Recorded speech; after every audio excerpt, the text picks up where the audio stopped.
하늘의 긍정적인 소망의 메시지를 전해드리려 하는 스티그마 미션 방송의 하늘 영성 가이드 김민자 줄리팍입니다. 여러분 오늘 행복하고 감사한 하루 되세요. 고맙습니다.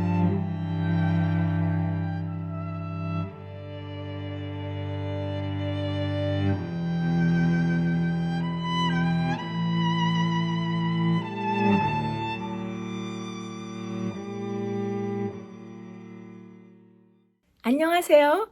오늘은 제11과 최고의 충성을 그리스도에게 라는 특별한 제목으로 공부하시겠습니다. 오늘 11과에서는 부모와 자식 그리고 자식과 부모의 관계에 있어서 그리스도를 중심으로 한 특별한 조명을 해드리고 또 상정과 정의라는 그런 특별한 그 사회의 계급 관계에 대해서 그것을 현대사회에 우리가 소속되어 있는 사회적인 직장이나 또 모든 분위기에 맞는 형평성에 어긋나지 않는 그러한 의미에 부각시켜서 우리가 그리스도를 중심으로 가족 안에서 또 우리의 사회생활 속에서 어떻게 우리의 문제들을 해결하고 또 우리의 소망을 그리스도께 두면서 사도 바울이 요청하는 대로 가장 바람직스러운 그런 삶을 영위해 나갈 수 있을지 오늘 함께 공부해 보도록 하겠습니다. 그러면 오늘 11가의 말씀은 에베소서 6장에서 시작하도록 하겠습니다. 자녀들아 너희 부모를 주 안에서 순종하라. 이것이 옳으니라. 에베소서 6장 1절의 말씀인데요.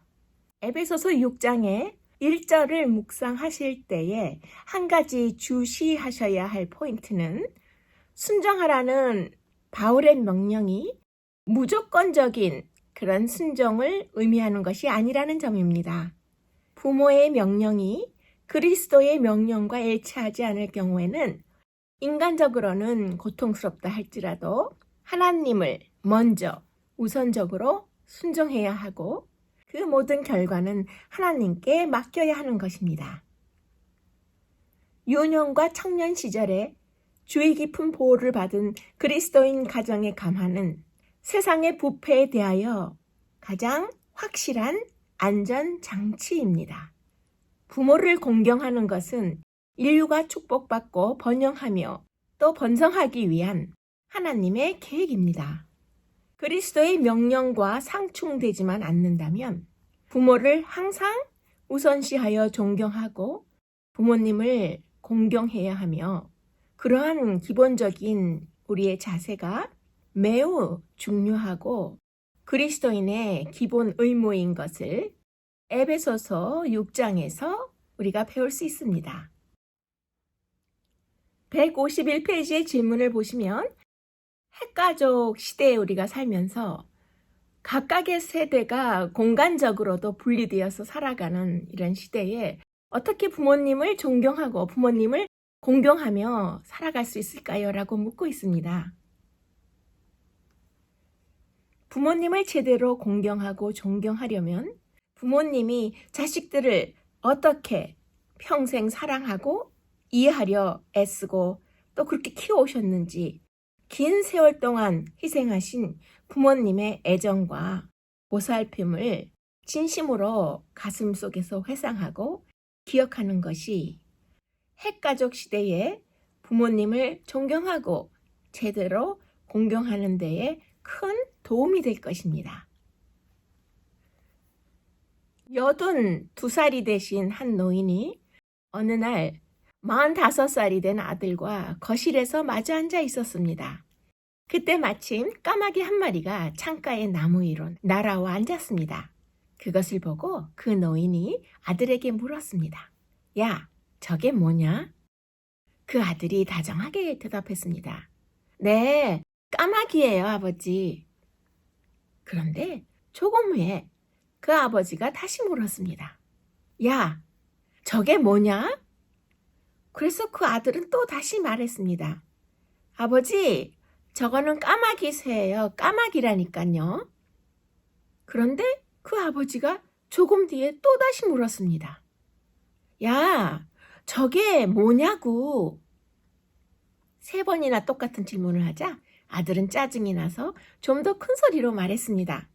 아버지, 저건 까마귀라니깐요. 그런데 또 얼마 있지 않아 그 아버지가 네 번째로 똑같은 질문을 하시는 것이었어요. 얘야, 저게 뭐냐? 그러자 화가 난 아들이 그만 큰 소리로 버럭 소리를 질렀습니다. 아버지, 까마귀라고요. 까마귀란 말도 이제 이해가 안 되세요? 왜 자꾸 같은 질문을 반복하세요? 제발 그러지 마세요, 아버지. 그렇게 짜증을 냈어요. 그러자 바로 그때 82살이 되신 그 아버지가 갑자기 벌떡 일어나더니 자기 방에 들어가서 때 묻고 찢어진 빛이 바랜 아주 오래된 일기장 한 권을 들고 나왔습니다. 그리고는 그 낡은 일기장을 펴서 그 45살 아들에게 주면서 읽어보라고 했습니다. 아들이 그 일기장을 펴보니까 자기가 3살 조그만 소년이었을 때 아버지가 쓴 일기가 적혀 있었습니다. 그 한 페이지를 읽어 내려갔습니다. 오늘은 까마귀 한 마리가 창가에 날아와 앉았다. 어린 우리 아들은 아빠, 저게 뭐야? 하고 내게 물었다. 나는 까마귀라고 대답해 주었다. 그런데 그 아들은 연거푸 23번이나 똑같이 물었다. 아빠, 저게 뭐냐고. 그래도 나는 귀여운 아들을 안아주며 끝까지 다정하게 대답해 주었다. 까마귀라고. 23번이나 똑같이 웃으며 대답해 주었다. 그리고 나는 내 아들을 이렇게 사랑할 수 있다는 게 참으로 기뻤다. 아버지의 자식 사랑, 부모님의 자식 사랑을 우리가 제대로 기억을 해야 점점 연로해지시는 부모님의 모든 것을 사랑하고 이해할 수 있는 것입니다. 세상에 있는 자기 사람들을 사랑하시되 끝까지 사랑하시니라. 우리의 부모님의 마음을 그대로 표현하신 요한복음 13장의 말씀입니다. 지금 보시는 1절의 말씀을 생각하면서 비록 풍족하고 완벽한 생활 환경이 되지 못해서 완전하게 베풀어 주시지는 못한 그런 현실적인 어려움이 많더라도 하나님의 끝까지 사랑하는 마음으로 자녀를 끝까지 사랑하시는 부모님을 우리는 늘 기억하고 존경하고 이해해야 합니다. 어머니와 단둘이 사는 청년이 있었습니다. 그런데 어느 날 외출했던 청년이 집으로 돌아오다가 뜻하지 않게 교통사고를 당했습니다.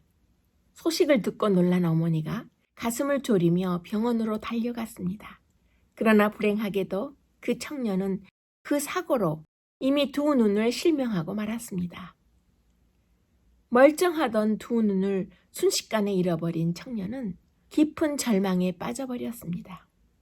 그는 자신에게 닥친 상황을 받아들이려고 하지 않았습니다. 그리고 어느 누구와도 말 한마디 하지 않고 마음의 문을 철저하게 닫은 채 우울하게 지냈습니다.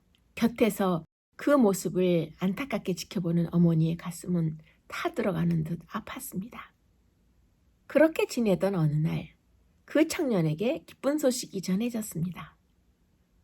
이름을 밝히지 않은 누군가가 그에게 한쪽 눈을 기증하겠다는 것입니다.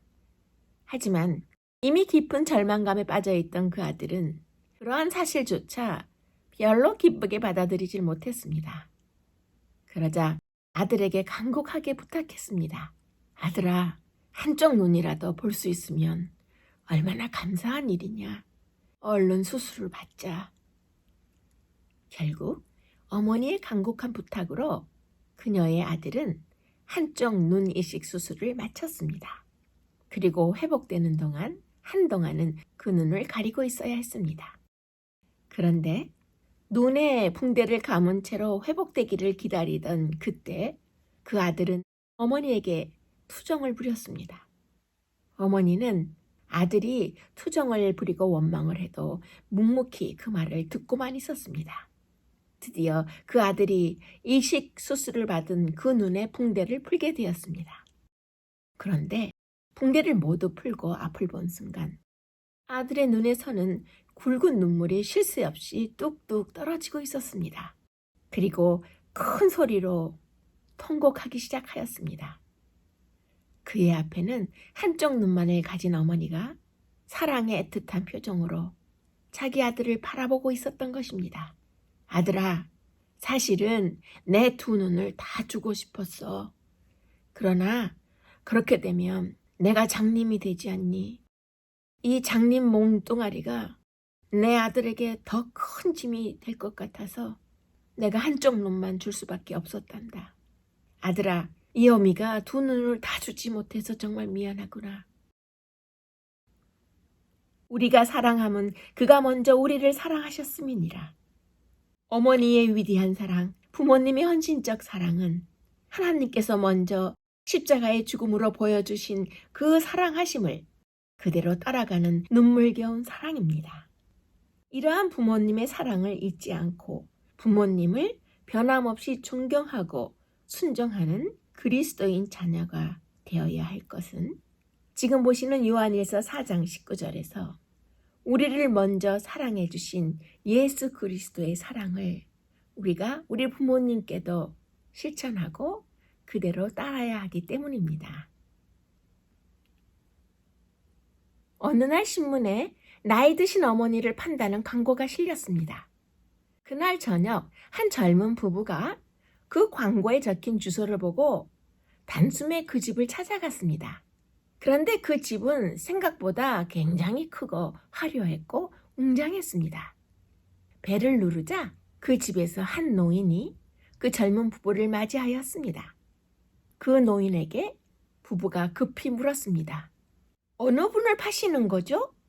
그러자 그 노인이 대답했습니다. 바로 나예요. 그런데 남들은 있는 부모도 안 모시려고 하는 세상인데 어째서 젊은 당신들이 무슨 생각으로 늙은 어머니를 사려고 해요? 라고 물었어요. 아, 네. 사실은요. 저와 제 아내는 모두 어려서 부모를 잃었습니다. 그래서 저희는 남들이 부모님을 모시고 행복하게 사는 모습을 너무 부러워했지요. 마침 신문에 광고가 났기에 너무 궁금해서 이렇게 급히 뛰어온 것입니다. 라는 대답을 했어요. 그 말을 하면서 머리를 긁적이는 그 남자의 말에 그 노인은 빙그레 웃으면서 말했습니다. 뜻이 맞으니 이것으로 거래가 성사되었군. 그럼 이제부터 내가 어머니로서 말을 놓겠네. 아무래도 너희 가족이 이 집으로 와서 함께 사는 것이 좋겠다. 그러자 그 대문 옆에 서 있던 함께 방문한 아내가 물었습니다. 어머, 그게 무슨 말씀이세요? 너희 부부의 차림새를 보니 넉넉한 것 같지 않은데 어떻게 너희가 나를 모시고 살겠느냐? 그러니 너희가 이 집에서 함께 살자꾸나. 그러자 그 아내가 물었습니다. 그러면 왜 스스로 돈을 받고 팔겠다고 이상한 광고를 내신 거예요? 그러자 그 노인이 대답합니다. 만일 내가 양자를 구한다고 해보아라. 아마도 사람들이 구름대처럼 돈을 보고 몰려들겠지. 하지만 모두 돈을 보고 오는 거 아니냐. 그러나 너희는 없는 살림, 가난한 살림에도 나를 사러 왔으니 진정 내 아들, 딸이 될 자격이 있단다. 지금부터 내가 소유한 이 집과 모든 재산은 너희 것, 아니 우리의 것이다. 나는 너희 가족과 한 식구가 되어 남은 생애를 행복하게 보내고 싶구나. 사람들이 자기를 사랑하며 돈을 사랑하며 부모를 거역하며 감사하지 아니하며 조금 전에 들으신 이 이야기를 생각하시면서 남의 부모라도 조건 없이 섬기고 싶어하는 외로운 사람들의 진실된 사랑을 생각해 본다면 나를 위해 희생하시고 헌신하시고 고생하신 나의 부모님을 그리스도인으로서 어떻게 대해야 할지 우리가 매우 구체적으로 생각해 볼 수 있는 것입니다. 그러면 이제 에베소서 6장 4절로 가보시겠습니다. 아비들아, 너희 자녀를 노엽게 하지 말고 오직 주의 교양과 훈계로 양육하라. 이것은 바울 시대에 아버지는 자녀에 대한 완전한 법적 권한을 가졌기 때문에 자녀들을 아버지의 소유물로 여기고 함부로 대했던 그런 상황을 고려해서 사도 바울이 특별한 가정의 권면을 하고 있는 것을 알 수 있습니다. 자녀를 화나게 하고 자녀를 노엽게 하지 말라는 충고는 자녀들이 주님의 교훈과 훈계를 받을 수 있도록 부모들이 하나님의 사랑의 귀한 속성으로 자녀들을 인격적으로 대하라는 그러한 사랑의 권면입니다. 바로 이어서 부모에게 보내는 메시지이죠. 골로새서 3장의 말씀을 보시겠습니다. 아비들아, 너희 자녀를 경록해 말지니 낙심할까 하노라. 부모가 분노한 상태에서 화를 내면서 노를 바라면 자녀는 주님의 교훈과 훈계를 잘 받아들이지 못할 것이기 때문에 그리스도인 가장, 그리스도인 아버지들에게 폭력적인 언어와 감정이 섞인 물리적인 힘의 사용에 대해서 훈계하고 권유하는 바울의 메시지입니다. 순종을 요구하면서도 사나운 말로 하지 말고 항상 친절하고 부드럽고 온유한 태도로 자녀를 가르치고 훈계해야 하는 것입니다. 모든 아버지들이 각 가정에서 항상 명랑하게 대하고 자녀들이 화를 내거나 분노를 일으킬 만한 그런 모든 상황을 억제해야 한다고 말하는 것입니다. 지금 보시는 골로새서 3장 21절과 같이 우리의 자녀들을 격노하게 하지 말라는 것은 낙심하지 않게 하기 위함이라는 하나님의 사랑의 교훈입니다. 어떤 목사님이 곧바로 다가오는 예배일, 주말에 예배일에 교회의 설교를 준비하고 있었습니다. 그런데 그날따라 7살 난 막내 아들이 계속해서 칭얼대고 아빠의 일을 방해하면서 같이 놀아달라고 졸랐습니다. 아빠, 나랑 놀아주세요. 나랑 놀아달라니까요. 아버지 옷을 잡아다니면서 그 목사님을 성가시게 했습니다. 그 목사님은 참다 화가 나서 소리를 버럭 질렀습니다. 야, 이 녀석아! 아빠가 설교 준비하는 거 안 보여? 너 나가서 놀아라. 빨리 나가! 라고 소리를 질렀어요. 아빠 목사님의 입에서 그만 그 어린 아들에게 상처를 주는 말이 쏟아지고 말았습니다. 그런데 그때 그 어린 막내 아들이 이런 말을 하는 것이었어요. 에이, 우리 아빠는 설교도 못하면서 맨날 소리만 지르고 있지? 아빠 나빠요. 행복한 가정은 서로를 향한 배려가 있습니다. 에베소서 6장의 가족관계에 대한 본문의 말씀들은 가족관계의 중요성을 강조하고 하나님을 우선으로 하면서도 부모에 대한, 자식에 대한 서로의 배려와 존중을 중요시하는 그런 교훈을 강조하고 있습니다. 부모와 자녀의 관계에서도 가는 말이 고와야 오는 말이 곱다라는 평범한 그 진실이 적용되고 있음을 우리가 항상 생각하고 행복한 가정은 서로서로에 대한 따뜻한 말의 배려, 행동의 배려가 반드시 필요하다는 것을 여기서 생각하고 지나가시면 좋겠습니다.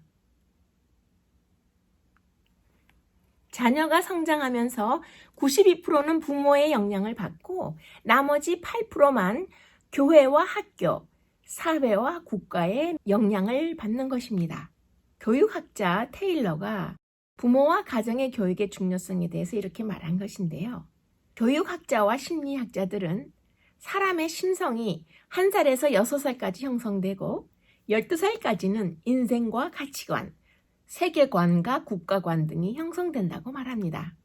그렇다면 인생을 사는 데 필요한 대부분의 중요한 것들은 아주 어린 시절에 가정의 부모로부터 배우게 되는 것입니다. 그런데 오늘날 많은 부모들이 92%에 해당되는 부모들의 이 중요한 영향력은 소홀히 하면서 오직 학교와 사회와 국가에 해당하는 8%에만 부모들의 모든 돈과 정력을 쏟아부으면서 자녀들을 위해서 뭔가 열심히 하려고 하는 것입니다. 자녀들 인격의 92%에 해당되는 부모님의 영향력이 소홀히 취급되면서 모든 나라의 사회와 국가에 문제가 많이 발생하는 것을 현대사회에서 볼 수 있는 것입니다. 자녀 교육의 훈계에 관한 이사야서 54장의 말씀을 잠시 보시겠습니다.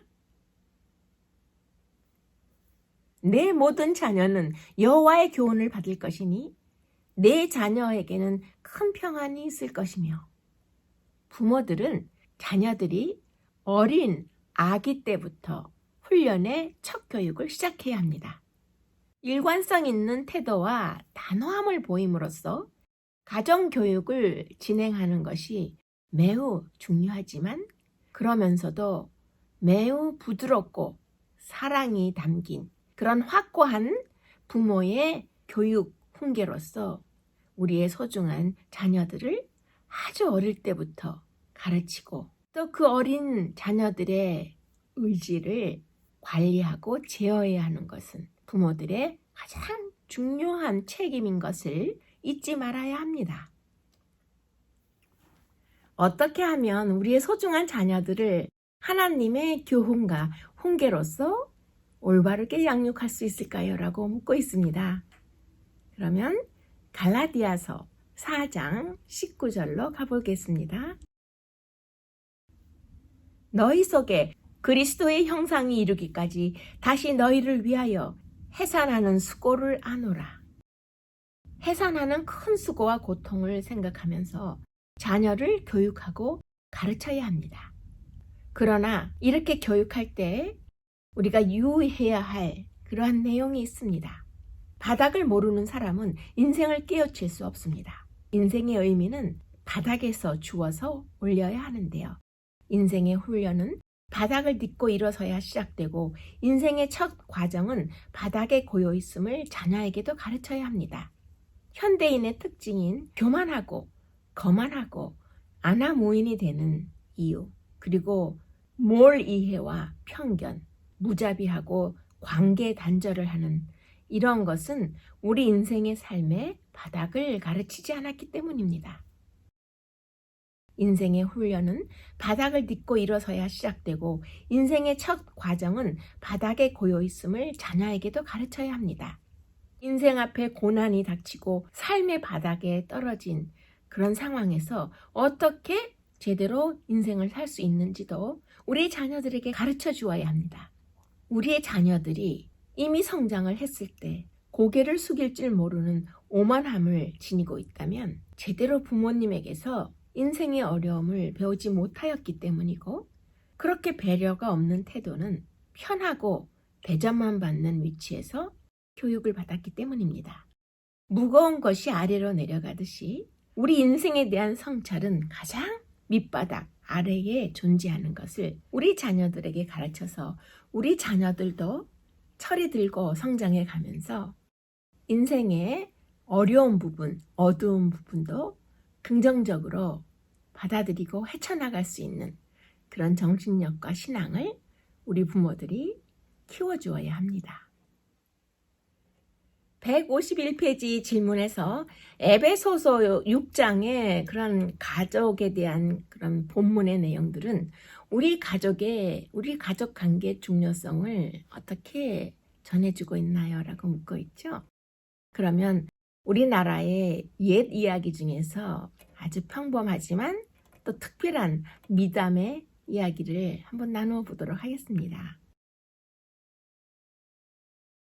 아주 아름답고 어여쁜 색시가 시집을 가서 얼마 되지 않았는데 하루는 밥을 짓다 말고 부엌에서 서럽게 엉엉 울고 있었습니다. 이 광경을 우연히 바라보게 된 남편은 그 이유를 물었고, 아내는 조금 전에 밥을 했는데 밥을 새까맣게 태웠다고 울고 있는 것이었습니다. 이야기를 듣고 있던 남편은 오늘은 바빠서 물을 조금밖에 길어오지 못했더니 물이 부족해서 밥이 탔으니 그것은 다 내 잘못이라며 그 아내를 위로하였습니다. 그러나 이 말을 들은 부인은 울음을 그치기는커녕 남편의 말에 감격해서 더 크게 눈물을 쏟고 있었습니다. 시아버님이 이 광경을 보고 또 이유를 물었습니다. 밥을 태운 사정을 들은 시아버지는 내가 늙어 근력이 딸려서 장작을 잘게 패지 못했기 때문에 아궁이의 화력이 불이 너무 심해서 밥이 탔구나. 그 모든 게 내 책임이다 라고 말하면서 그 아들과 며느리를 위로하였습니다. 그런데 그때 이 작은 소동을 듣고 있던 시어머님이 나와서 아이고 이제 내가 늙어서 밥이 타는 냄새도 못 맡았네. 밥을 내려놓을 때를 알려주지 못했으니 아가야 밥이 탄 거는 다 이 시어미 잘못이다. 그러니 울지 말아라 라며 며느리를 감싸주었다는 이야기이죠. 가화만사성이란 말이 있습니다. 옛사람들은 이 이야기를 들려주면서 가화만사성이라고 말하죠. 집안이 화목하면 모든 일이 다 잘 된다는 것이죠.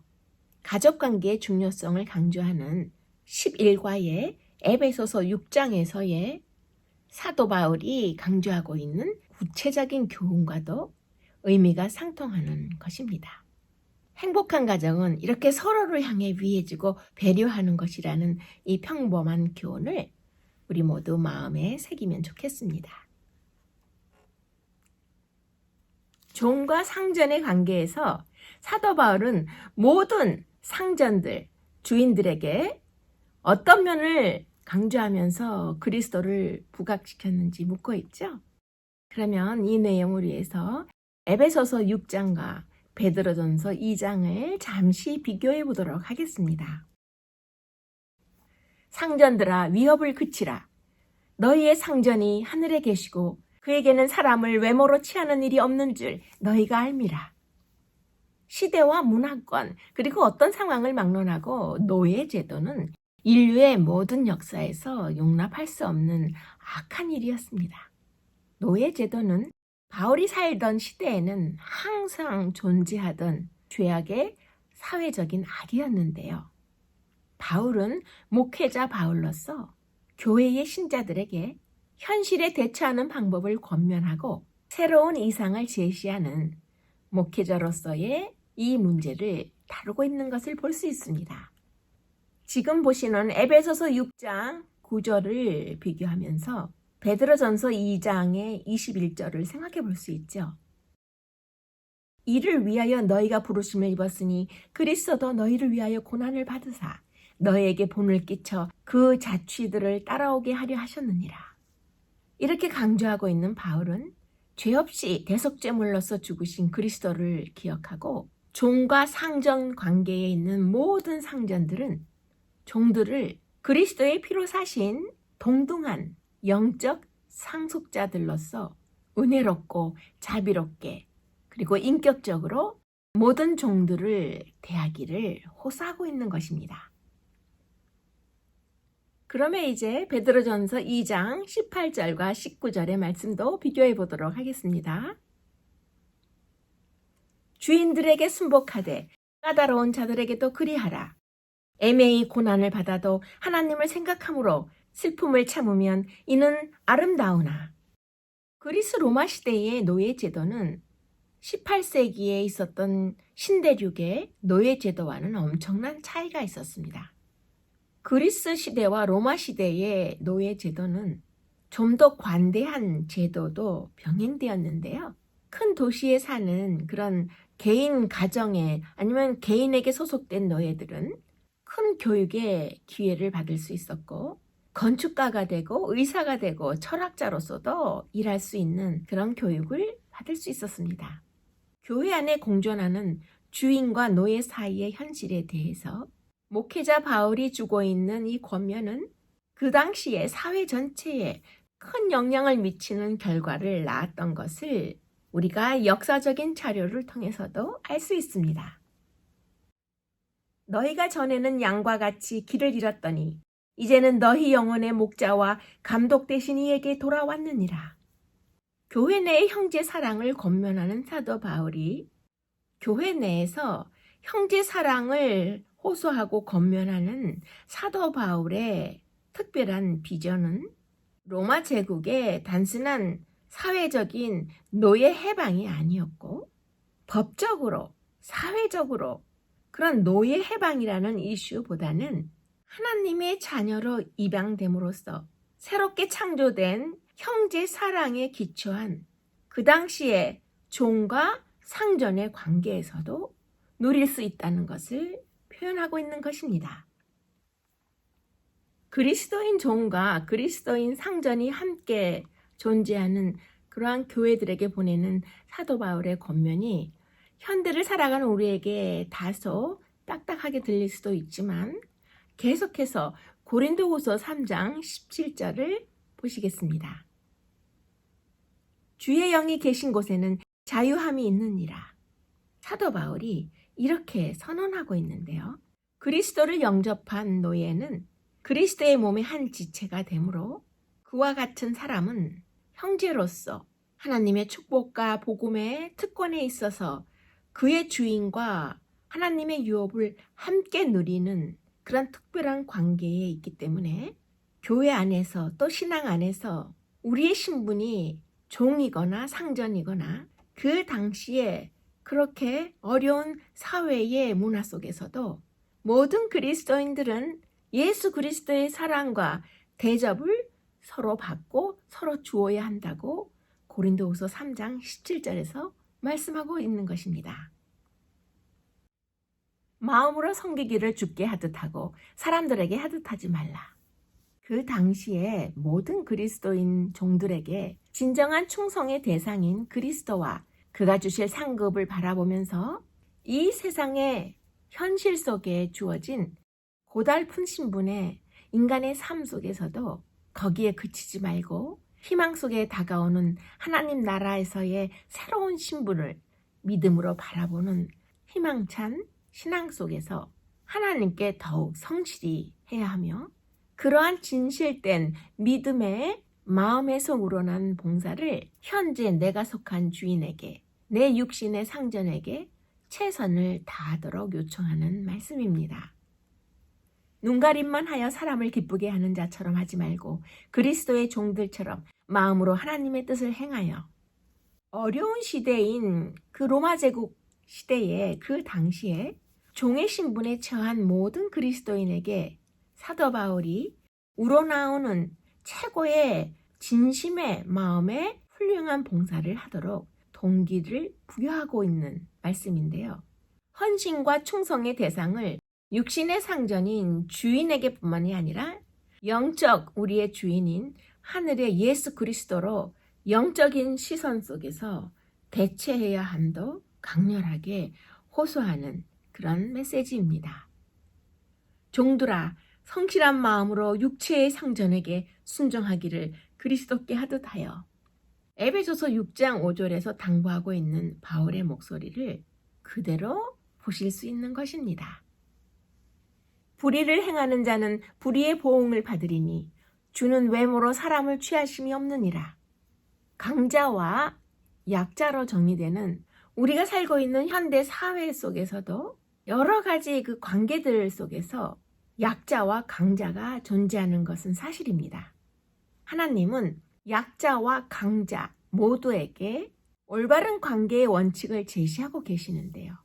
골로새서 3장 25절을 통해서 사도 바울은 그리스도께서 평가하시는 가치로 상대방을 대하고, 불합리한 상황 속에서도 우리의 참된 충성의 대상이신 그리스도만을 바라보게 하는 것입니다.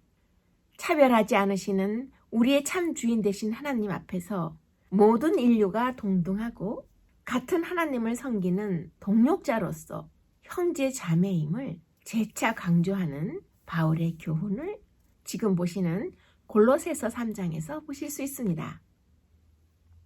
그럼 이제 고린도후서 5장으로 가보겠습니다.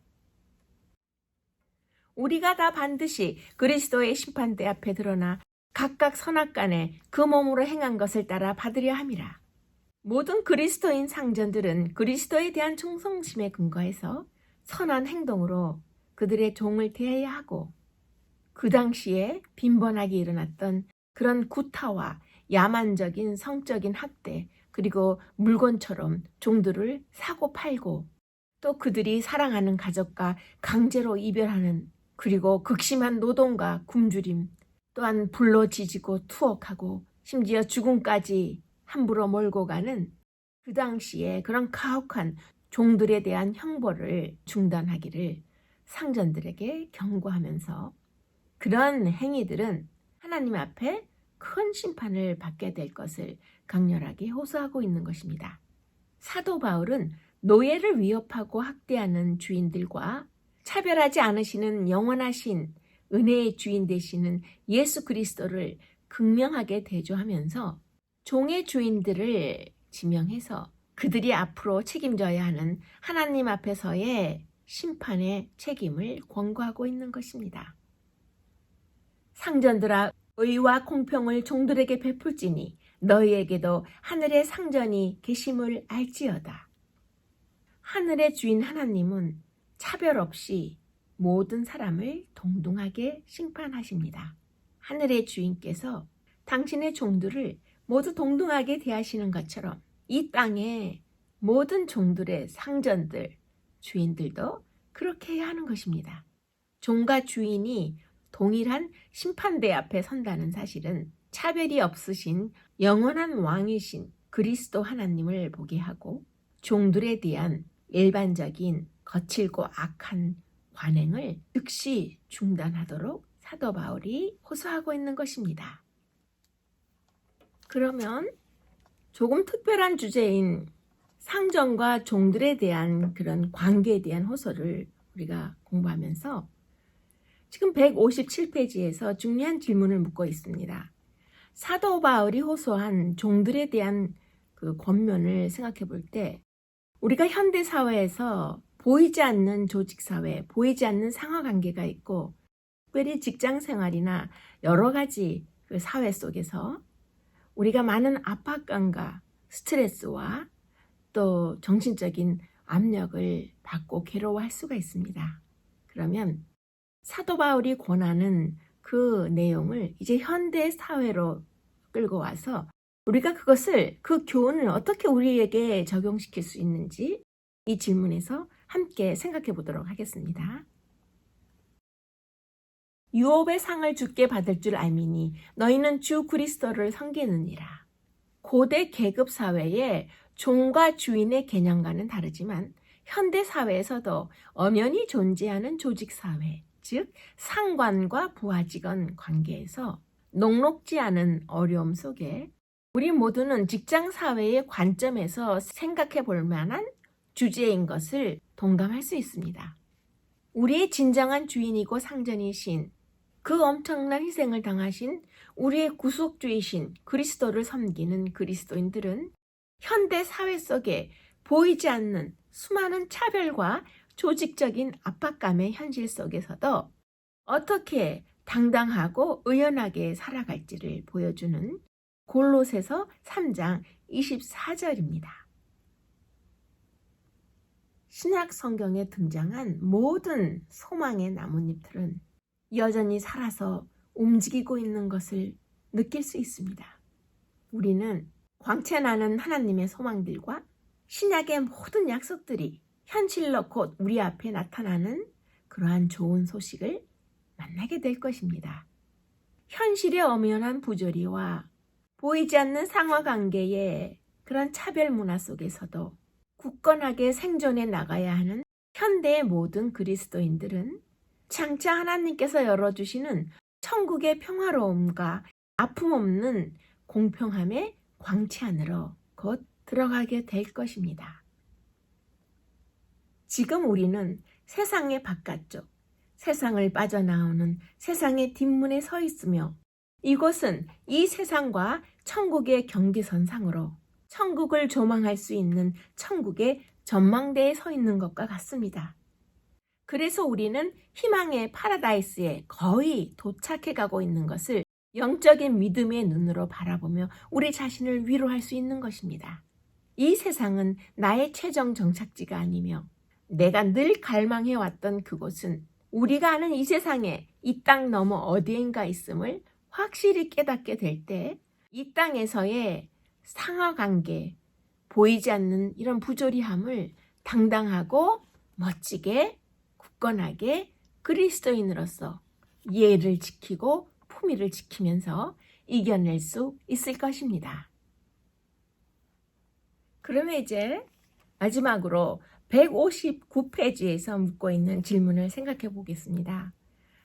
사도 바울이 이렇게 다양한 권면을 주고 있지만 우리는 현대사회의 종속관계나 그런 상하관계에 어떤 스트레스와 압박을 받고 있는 이런 삶의 현실에서 우리가 사도 바울의 이러한 말씀을 어떻게 제대로 적용할 수 있을까 묻고 있죠?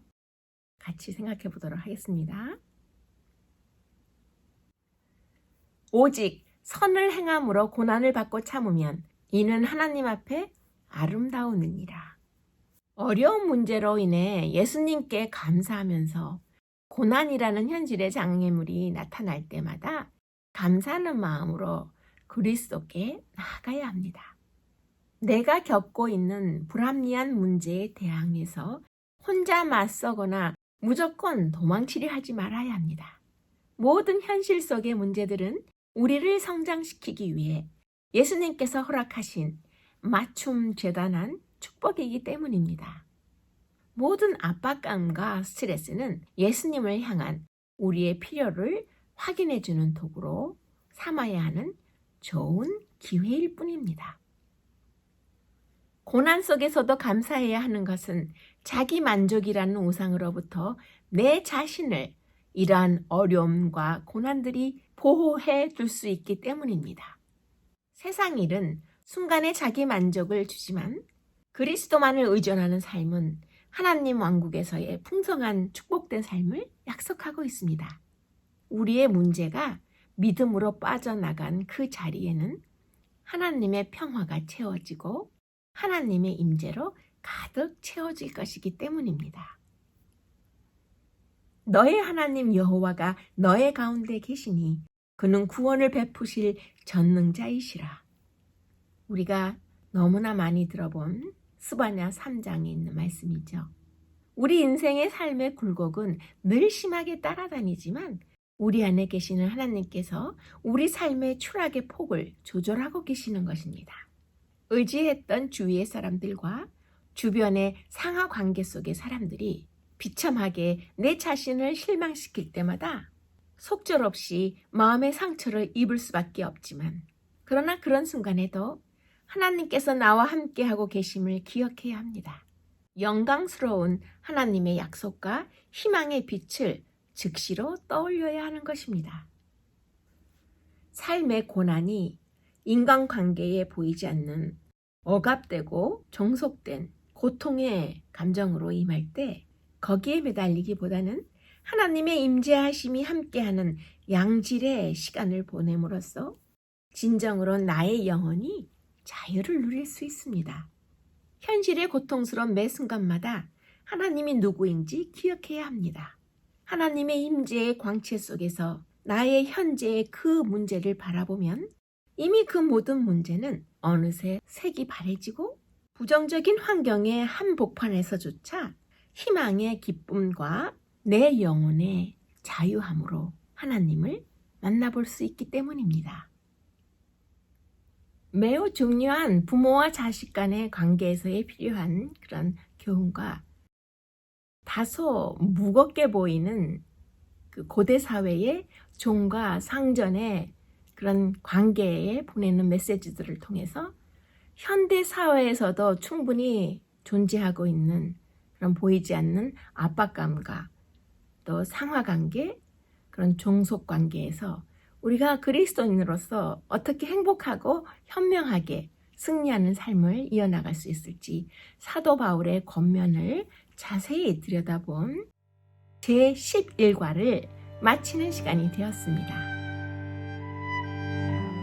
부모의 사랑과 헌신으로 빚어낸 그리스도인 가정의 감화는 세상의 부패를 대항하는 하나님이 원하시는 가장 확실한 안전장치입니다.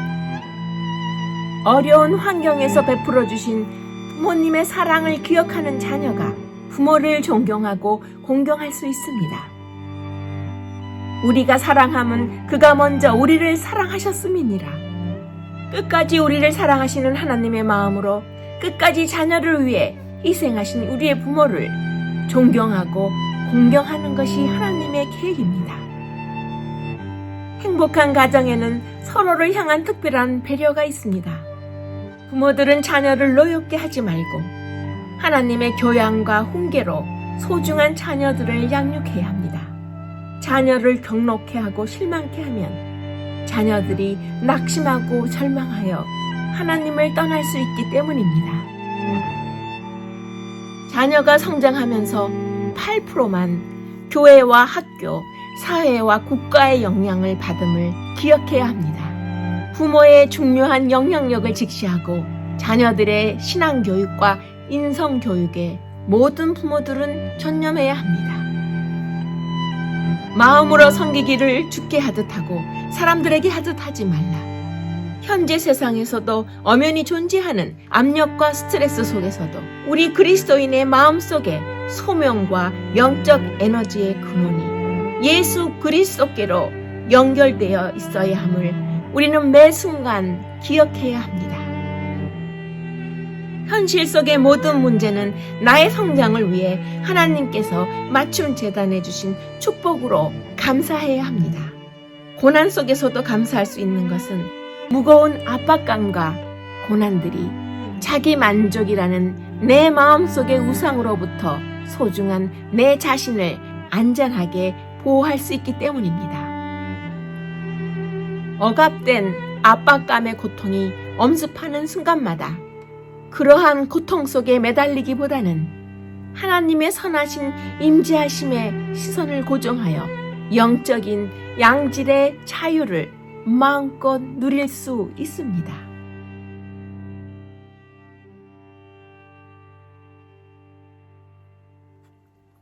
최고의 충성을 그리스도에게라는 특별한 제목으로 공부하신 제11과를 이상으로 모두 마치겠습니다. 함께 해주셔서 감사합니다. 다음 주 제12과에서 다시 뵙겠습니다.